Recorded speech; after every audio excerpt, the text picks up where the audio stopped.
Hello and welcome, ladies and gentlemen, to a very special edition, a special coverage of the week leading to the October War victory, the 6th of October.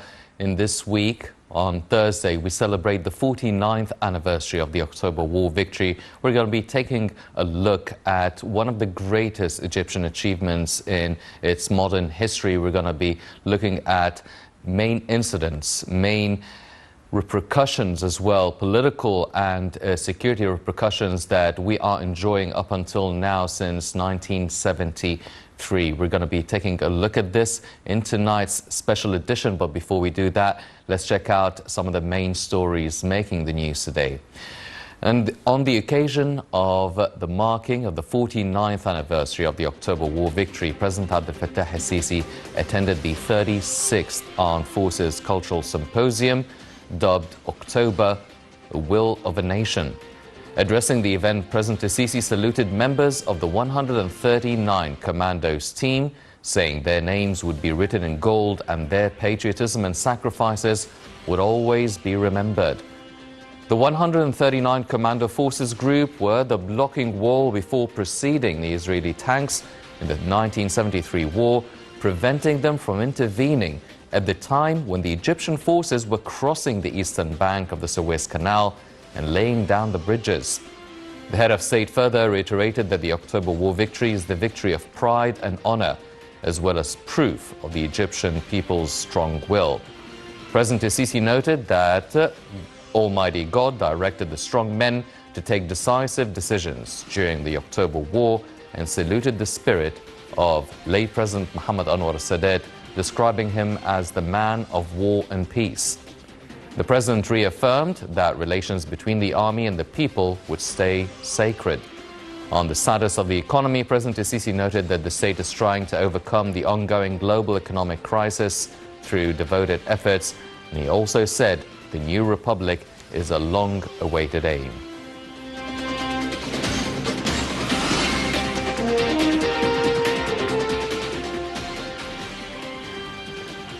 In marking the October War victory, President el-Sisi was keen to honor the wives of the October War heroes and the commanders for their support.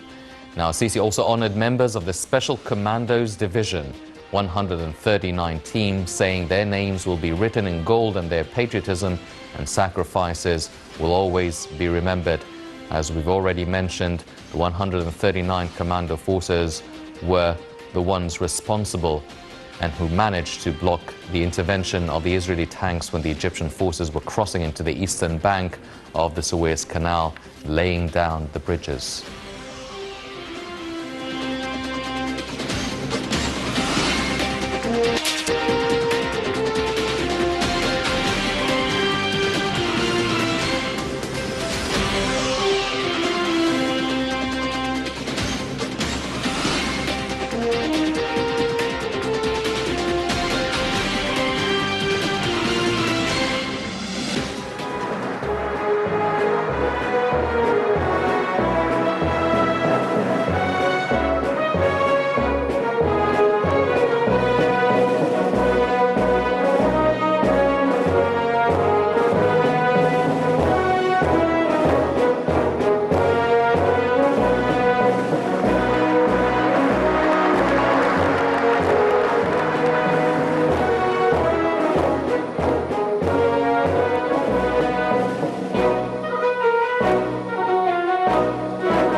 And during the symposium, President Sisi ratified the promotion of the Naval and Air Forces commanders. Now, Naval Forces Commander Ashraf Ibrahim was promoted to Vice Admiral, and the Air Forces Commander, Fuad Mohammed Abdel was promoted to Air Marshal.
And head of the Anglican Church in Egypt congratulated President Sisi and the Egyptian people on the 49th anniversary of the glorious October War victory.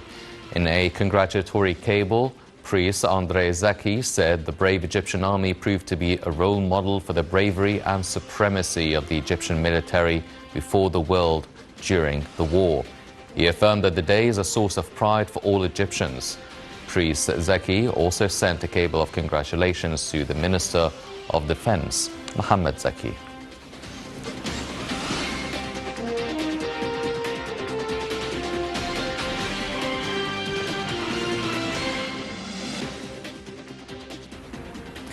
These were some of the stories making the news today, and now turning our attention, let's check out this report to the President attending the 36th Armed Forces Cultural Symposium today. Let's take a closer look at the event and we'll be right back.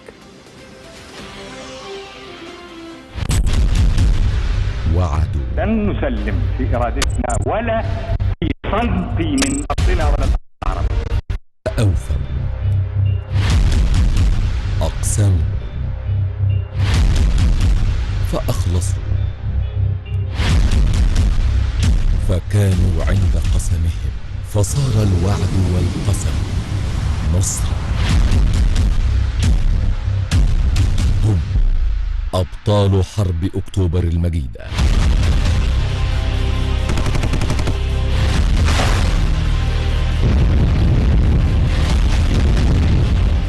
سطروا بدمائهم تاريخا عظيما، أعادوا الأرض وحفظوا العرض. أكتوبر 73 إرادة وطن.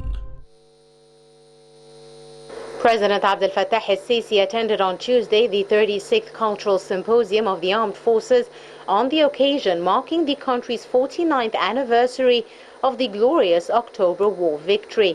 The symposium, entitled October, A Will of a Nation, was attended by the Prime Minister Mustafa Madbouli, Minister of Defense and Military Production Mohammed Zaki, as well as a number of ministers, senior state officials and army top brass. During the symposium, President Sisi hailed the October War as a turning point in Egypt's history, which paved the way for development and prosperity. The head of state praised heroes of the war and martyrs who sacrificed their souls for the sake of the nation and for achieving security and stability around the country. The President saluted the Egyptian people who were the determining factor in achieving this glorious victory, for their steadfastness, conscience and support for the armed forces during the most difficult and precise time. He extended his greetings to the late President Mohammad Anwar al-Sadat, who made the crossing decision and led the magnificent victory. President al-Sisi explained that the inspiring spirit of the October War lives on and continues to provide lessons and acts of constant reassurance of the ability of the military, people and state institutions. The President confirmed that all state institutions have exerted significant efforts across all fields to advance the nation and develop it despite the exceptional circumstances and challenges the world is currently facing. He stated direct, strong measures to people about the lessons learned between the 1967 defeat and the 1973 war. As part of the symposium's activities, a documentary entitled Heroes of Gold was screened, featuring the heroes of the 1973 October War, touching on the battlefield, one of Egypt's moments of glory, the fall of the Bar-Lev Line.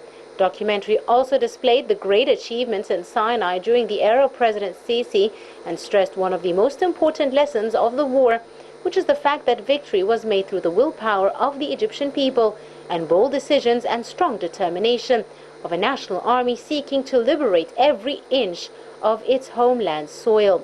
The symposium displayed a film entitled The Determination and witnessed the launch of the Egyptian project. Earlier, President al-Sisi presided over a meeting of the Supreme Council of the Armed Forces where he congratulated the Egyptian people and armed forces on the occasion of celebrations commemorating the October victory.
Welcome back, ladies and gentlemen, and now we're joined over the phone to shed more light on the glorious occasion by Major General Hamdy Bekhait, the strategic expert. Major General Bekhait, good evening, sir.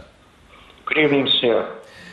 Major General Bekhait, now, this is the 49th anniversary. We're celebrating the 49th anniversary of the October War victory this week.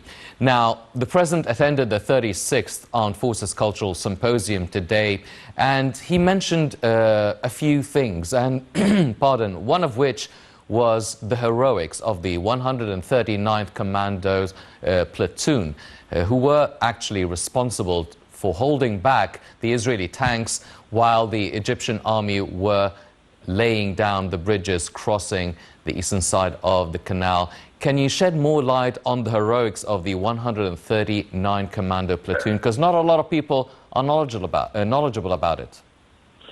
I think the unit 139 unit was playing a very active role and turning point in the operation, especially that happened on the western bank on the canal.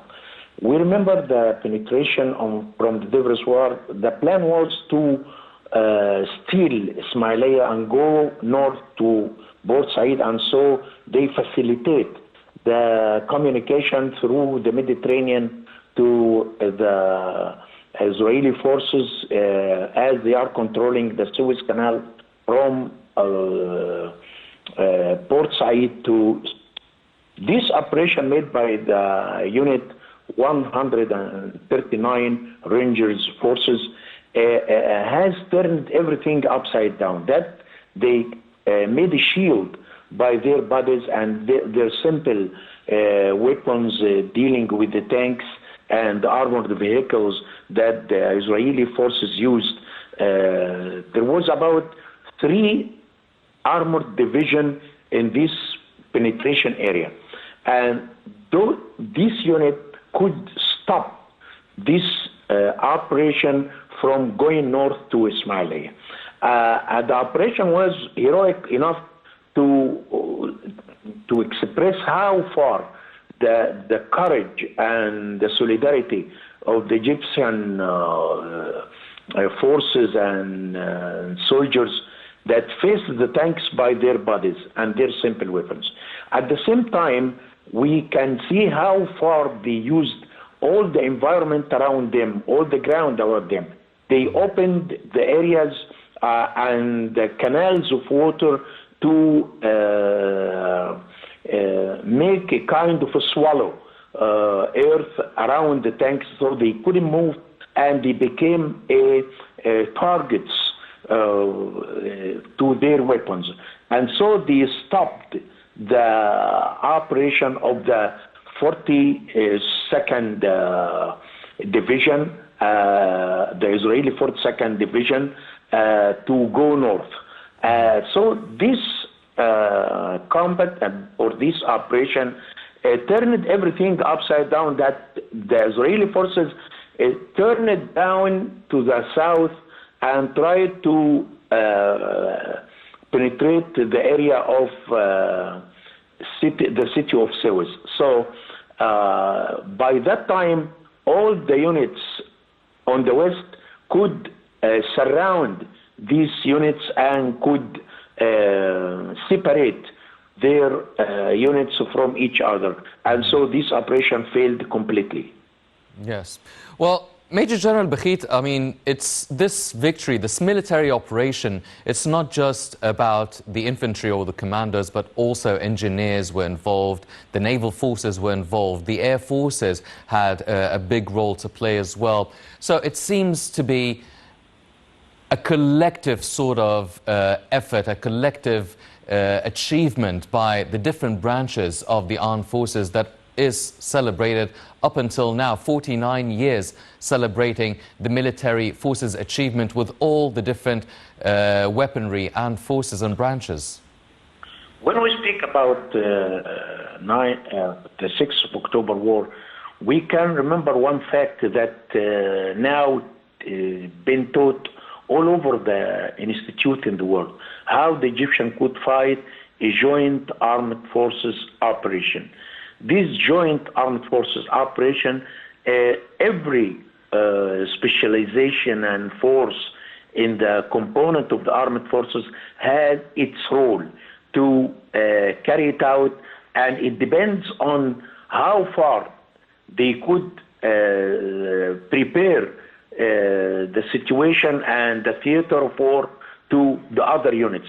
As we can say that the air forces could make the airstrike, and then the artillery made the fire preparation, and then the assault of the canal by the special forces and infantry units, and the engineering forces could destroy the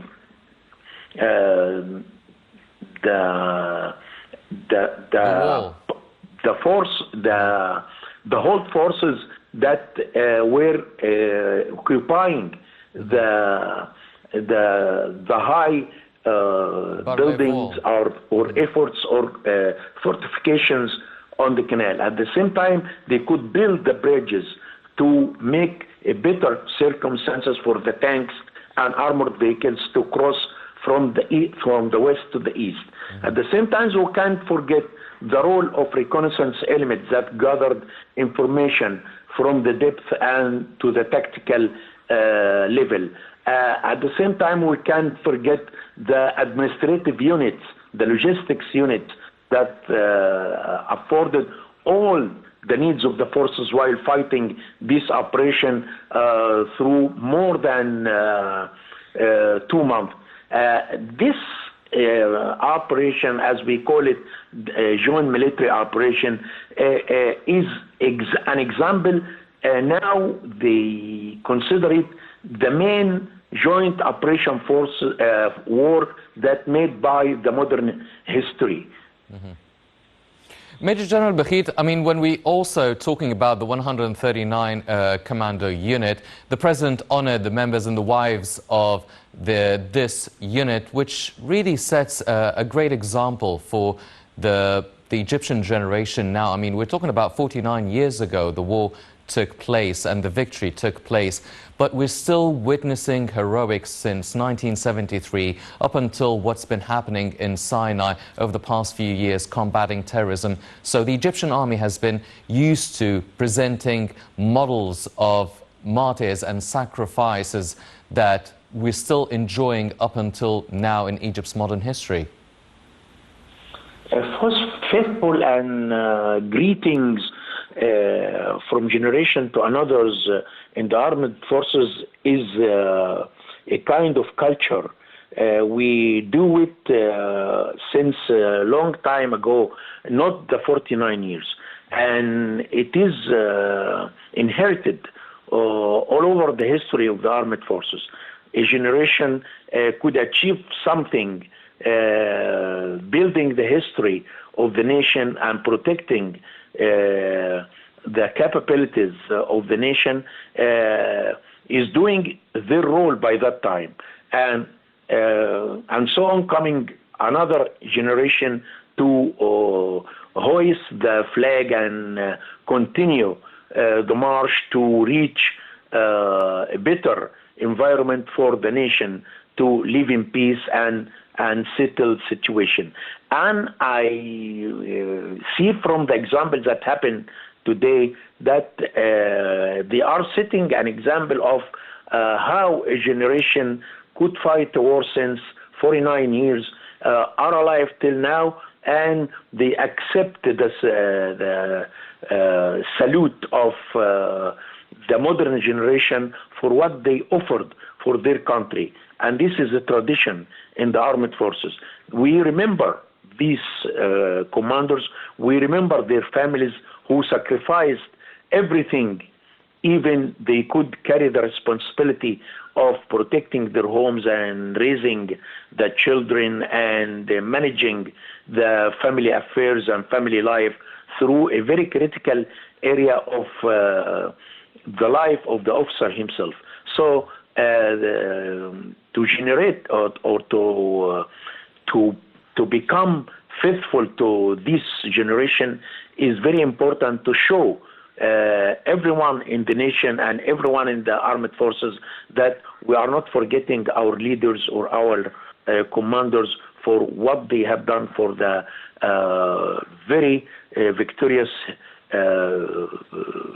history of the armed forces. Yes. Well, during the symposium today also a victory flame was ignited and will be placed at a memorial that is built on the eastern bank of the Suez Canal where the Egyptian flag was first raised during the war. Now, it's almost half a century, keeping in mind that when the October War victory took place, the Egyptian army had at-hand weaponry and didn't really have the sophisticated weaponry and ammunition that the enemy had. How would you rate the transformation and the development of the Egyptian army since then, 5 decades later? I would remind the people through your program that we were fighting with a very obsolete weapons.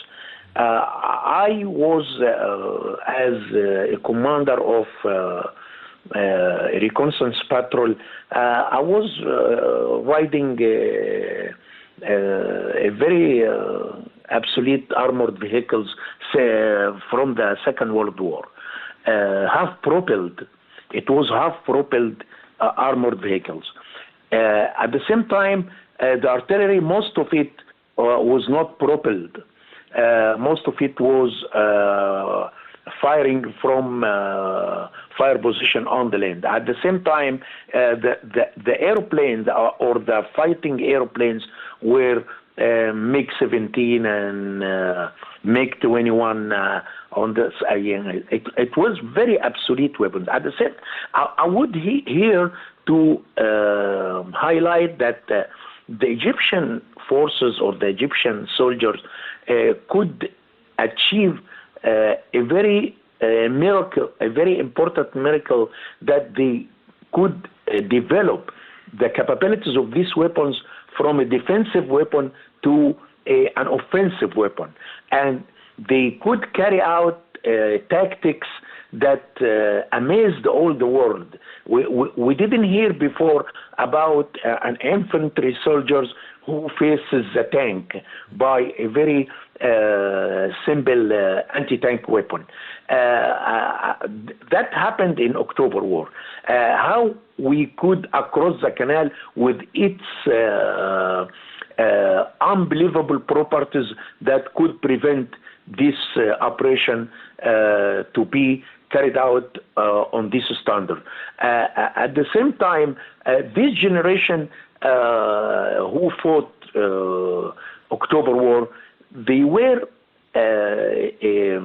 disciplined enough and have the willingness and have the faithful and loyalty for their country and for their armed forces, and they have a very clear target and goal to achieve. At the same time, there was a kind of solidarity between this army and the people themselves of the nation. That made a very different environment that could lead the way to achieve this victory. When you find them, I want to tell you a very short story that when I was a second lieutenant after the war, I was attending a lecture made by one of the main analysts, generals in the world, in one of the main hotels in Egypt. And he said, by the letter, we couldn't find anything to approve that Egypt could beat Israel in October 1973. But when we made a comparison between the both fighting forces and their capabilities and everything and their political support and military support for both sides, we didn't find any reason that Egypt could beat Israel. But when we made it again and tried to find the reason, we find that we were blind from knowing how far the Egyptian soldier could turn all the calculations upside down in this war. So the key element in this war was the Egyptian soldier. Yes, that's very true, sir. Major General Hamdy, Bekhait, the strategic expert. Thank you very much, sir, for joining us. Your pleasure. Thank you very much, sir. Ladies and gentlemen, this war wasn't just a military achievement, but it also paved the way for a change of the political life and the Egyptian way of living that we are still enjoying up until now. Let's check out this report and we'll be right back. The 6th of October War 1973 will remain a turning point in our contemporary history and a symbol of Egypt's majesty. Egypt, which fought and restored its land in the glorious war, is the same Egypt that always strives for peace. The country has never sought wars or conflicts to achieve illegitimate ambitions or to usurp others' possessions and resources. Egypt always seeks to extend a hand of cooperation as a firm approach to achieve prosperity, development and progress. Days and years pass, thoughts alter and forms of conflict change. Traditional wars that Egypt fought in the past have given way to unconventional conflicts that seek to destroy homelands from within. 49 years on since the October War, Egypt's primary concern now is one of awareness, which has become a shared responsibility across all state institutions and civil society organizations to safeguard our homeland, and our people's resources entrusted to us. The state seeks development and progress to carry out national and mega projects that will serve people and raise their living standard. It has also integrated EPIC for a nation that mobilized its full power to change bitter realities and achieve victory, drawing its success from scientific approaches in preparation, planning and execution. President at Egypt writes in a great success story that started years ago and demonstrates Egyptian resolve to overcome adversity. Today, Egypt has found its true path to move in firm steps towards development and progress and change its reality in a way to benefit its people. It moves forward with strength and determination to build and develop the state in spite of growing domestic and global challenges. The Egyptian people have proven their deep awareness and their affiliation and devotion to their homeland. Since President Abdel Fattah el-Sisi has taken over the helm, he's taken a hard path in order to build a modern state and establish the new republic. Egypt has begun to be and deep process to formulate the desired future for our dear homeland and for the present and future generations.